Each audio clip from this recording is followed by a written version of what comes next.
சொல்லி இவரு தன்னுடைய வாழ்நாள் முழுவதும் இதே கதையை தான் என்ன பண்றாங்க, ரொட்டீனா என்ன பண்றாங்க, எல்லா இடங்களுக்கும் போற இடங்கள்ல, கிராமங்கள்ல, நகரங்கள்ல நற்செய்தியை சொல்றாரு. பட் ப்ராப்ளம் என்னன்னா, இது நற்செய்தியா என்ன கேட்டீங்கன்னா இது நற்செய்தியே கிடையாது. அப்ப என்ன செய்தி இது?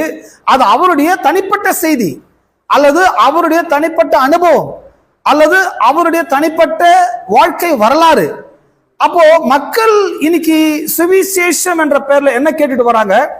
ஒரு மனுஷன் எப்படி பாவியா இருந்தா எப்படி கடவுளால் தொடப்பட்டார், ஒரு மனுஷன் எப்படி வியாதியா இருந்தா எப்படி கடவுளால் தொடப்பட்டார், ஒரு மனுஷன் எப்படி கடனாளியா இருந்தான் கடவுள் எப்படி கடன்லாம் அடைத்தார்.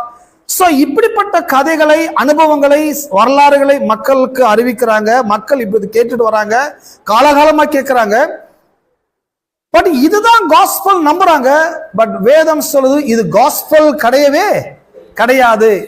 ஏன்னா இது அப்ப இதுக்கு என்னன்னு சொல்றது? இது அவருடைய பயோகிராபி, அல்லது அவருடைய வரலாறு, அல்லது அவருடைய அனுபவம், அவரை பற்றின சம்பவம், அல்லது அவரை பற்றின ஸ்டோரி.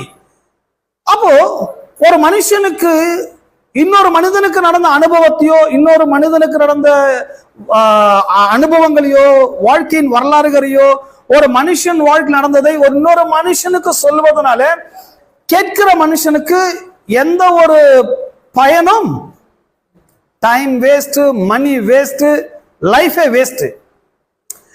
எனக்கு தெரிந்த சுவிசேஷம் எல்லாமே பல ஆண்டு காலமா இப்படிதான் சொல்லிட்டு வராங்க. சரி, இப்போவாச்சும் திருந்துட்டாங்க பார்த்து இன்னும் அப்படிதான் இருக்கிறாங்க, இன்னும் அதுதான் சொல்லிட்டு வராங்க.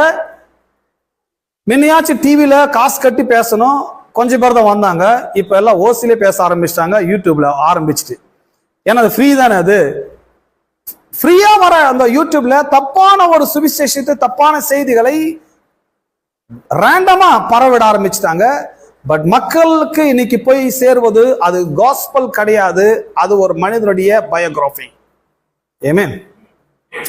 ஆனா நாம இங்க படிக்கிறது, இங்க ஒரு மனிதனுடைய பயோகிராபி நீங்க படிக்கல, அல்லது இங்க ஒரு 20 ஆண்டு காலம் ஊழியம் பண்ண பாஸ்டர் நவீன்குமாரோட வாழ்க்கை வரலாறு இங்க படிக்கல வரல, அல்லது மற்ற மிஸ்டரியுடைய சரித்திரத்தை நம்ம இங்க படிக்க வரல. அதெல்லாம் இங்க முக்கியம் கிடையாதுங்க. எது முக்கியம்? கடவுளை பற்றி கேட்பதுதான் முக்கியம். கடவுள் மனிதனுக்கு என்ன செய்தார் என்பதை கேட்பது முக்கியம். அதன் மூலமாய் எனக்கு என்ன நடந்தது என்பதை அறிந்து கொள்வது அதை விட மிக முக்கியம். கடவுளை பற்றினது அல்லாமல் இன்னொரு மனிதனை பற்றியது நீங்க எவ்வளவு எக்ஸ்ட்ரீம் லெவல்ல போய் கேட்டா கூட அது ஒரு பிரயோஜனமும் கிடையாது. ஆகவேதான் நான் அப்படியெல்லாம் பேசி நேரத்தை வேஸ்ட் பண்ணாம